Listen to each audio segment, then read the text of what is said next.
Kenal ini, Toyota Sienta, mobil yang laris banget di negara asalnya, tapi nasibnya kurang baik di Indonesia. Bahkan 2023 mobilnya udah disuntik mati oleh Toyota karena nggak laku. Lantas sebenarnya mobilnya emang seburuk itu ya? Dengan segala hal yang ditawarkan, mari kita review mobil sampai habis dan kalian yang menentukan sendiri mobil ini layak dibeli atau enggak. Sebelum kita bahas mobil ya, gue mau cerita dulu nih. Sebenarnya mobil ini sampai sekarang masih eksis di negara asalnya. Bahkan dari data yang kami tarik dari Asosiasi Dealer Mobil Jepang dan Asosiasi Kendaraan Bermotor Ringan di Jepang, dia masih top 5 penjualannya di negara asalnya. Bahkan penjualan sampai 9.600 unit.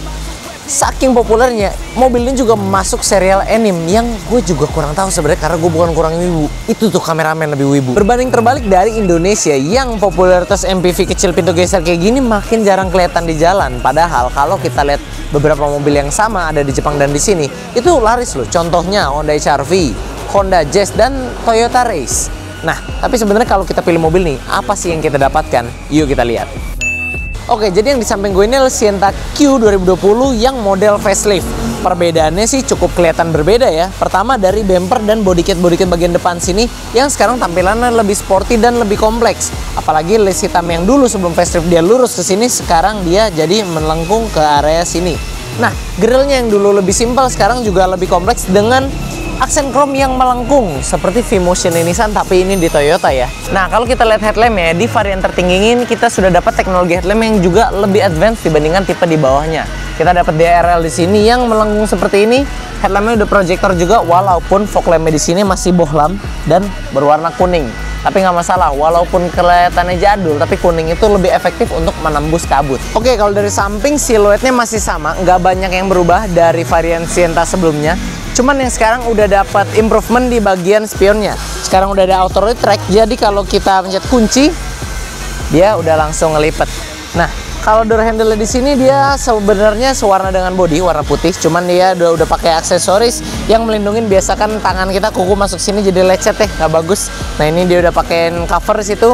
Dan kalau untuk rail sliding door-nya, ini dia seolah menyatu dengan stop lamp yang dilanjutkan lurus ke bawah. Nah, kalau ini juga sudah power sliding door kiri kanan, jadi kita tinggal belum kebuka. Kita tinggal buka gini aja, dia sudah secara elektrik kebuka. Oke, kalau kita pindah ke bagian bawah, kita lihat velgnya. Dia nggak ada perubahan ukuran dari versi sebelumnya, tapi dia tetap mendapatkan velg ukuran 16 inci dual tone model, jadi modern.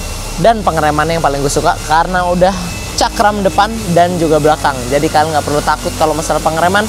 Mobil ini safety-nya udah mantap. Nah, dari belakang sini dia juga banyak yang bisa kita bahas karena maklum ini tipe tertinggi ya. Jadi kalian lihat, kacanya aja udah ada defogger. Ini ada spoiler yang bikin tampilan sporty dan ada terstop lamp ya.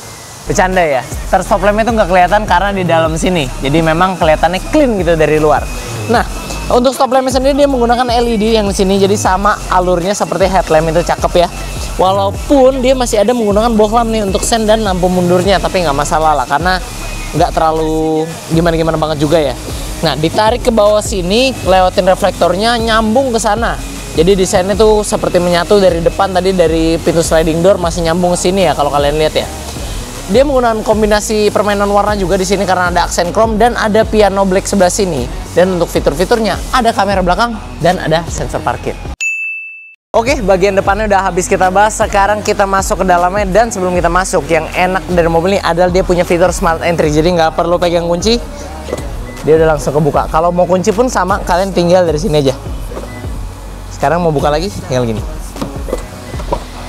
Untuk bagian door trimnya ini semuanya material hard plastik kecuali ini bagian armrestnya yang sudah bahan fabric, jadi lumayan empuk lah ya. Ada kantong yang lebar panjang di sini buat naruh koin mungkin atau HP muat di situ. Pengaturan power window, kunci, dan ada electric retract mirror. Ini ada lubang tweeter satu dan di bawahnya ada cup holder. Oh iya lupa, di bawahnya juga ada lubang speaker, jadi audionya udah lumayan oke lah ya. Nah, kalau dari dalam sini joknya sebenarnya bahannya fabric, cuman yang punya kami ini oleh pemilik sebelumnya udah dilapisin sarung jok jadi nggak cepat kotor. Ada armrestnya juga di sini, jadi posisi duduk enak. Setirnya mantap, juga udah jahit kulit dan ini asli ya kulitnya ya. Kulit asli masih orisinil. Head unitnya layar sentuh, ada fitur-fitur seperti USB, Toyota Link, radio, Bluetooth, dan lain-lainnya, cukup standar pada zamannya. Ini dia. Odometernya walaupun dia masih jarum, speedometer dan ininya, RPM-nya, tapi dia punya layar MID yang lebih besar, berwarna, dan ini lebih canggih dibandingkan tipe di bawahnya karena pengaturan cukup lengkap. Sampai pengingat ulang tahun aja ada di sini. Nah, kalau mau nyalain AC belakang, AC depan sih bagian sini. Kalau AC belakang tombolnya ada di sini, sembunyi di balik wiper. Dan ini sampingnya ada tombol vehicle stability control karena mobil ini udah punya pengendalian stabilitas yang elektrik.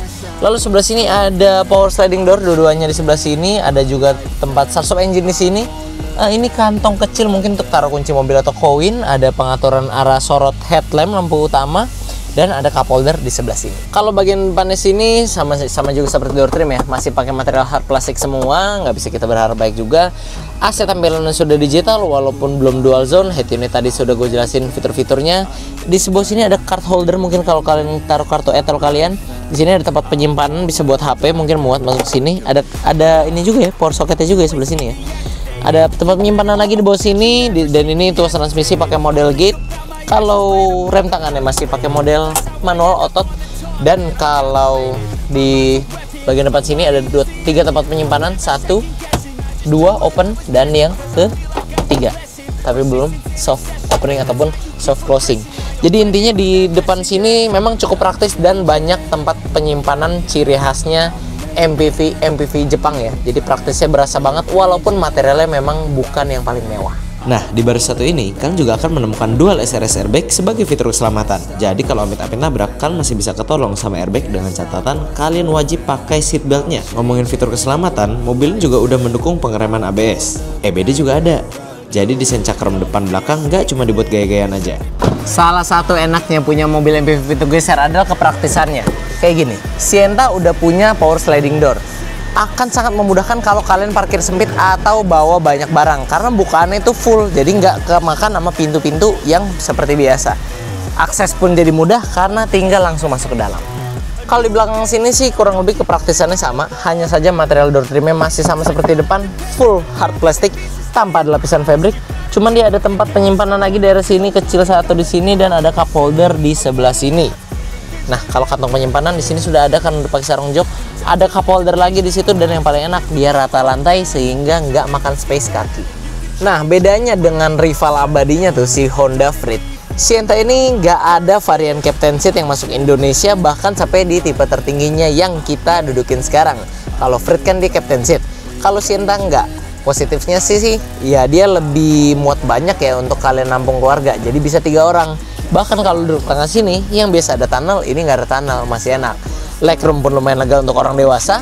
Headroomnya juga memadai dan ada pengaturan AC double blower yang bisa bikin penumpang belakang sini tetap dingin. Nah, kalau kita pindah ke baris 3-nya sih baru berasa kalau ini memang MPV yang ukurannya kecil ya. Karena untuk orang dewasa ini cukup terbatas. Ini kaki saya mentok di sebelah sini untuk ke jok baris 2-nya, walaupun kakinya bisa selonjor masuk ke dalam, cuman emang mentok di bagian lutut sini. Dan kalau untuk headroom ya cukup terbatas sih, apalagi untuk orang-orang yang mungkin tingginya di atas 175 cm. Nah, ini mungkin udah tidak nyaman karena untuk gue sendiri yang tingginya 167-168 ini cukup terbatas dan memang agak pegel sih kalau kita melakukan perjalanan panjang.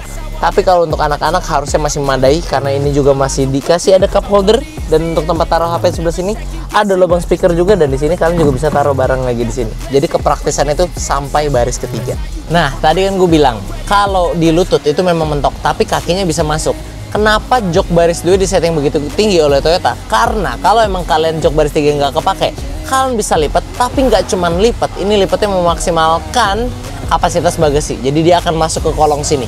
Kita contohin. You can't stop what's moving. I'm changing my life and I won't look back ever again.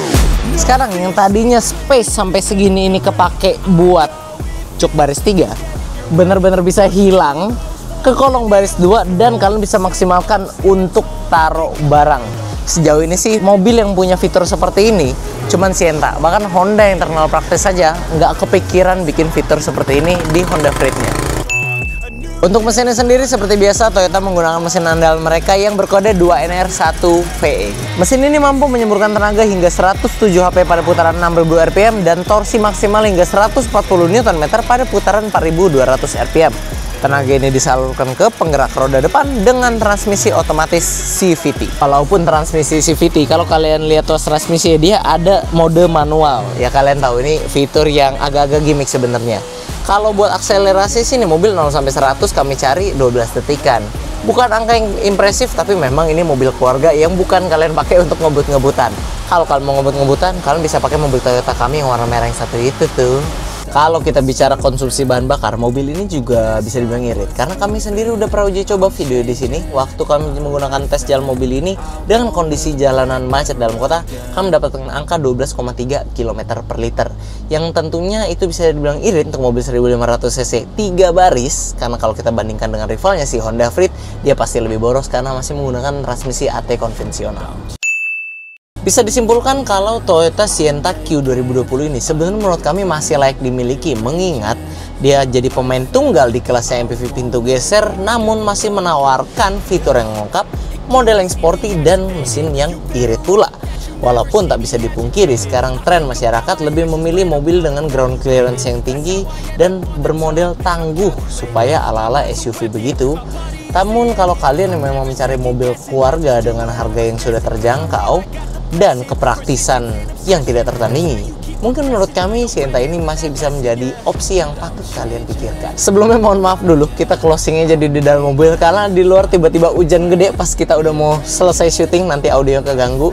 Mungkin sampai sekarang saat itu dulu untuk video hari ini. Jangan lupa like, comment, subscribe bila kalian punya pertanyaan, dan jangan lupa dukung kami, follow kami di semua sosial media kami yang ada di TikTok, Instagram, dan website kami juga. Sampai ketemu di video selanjutnya.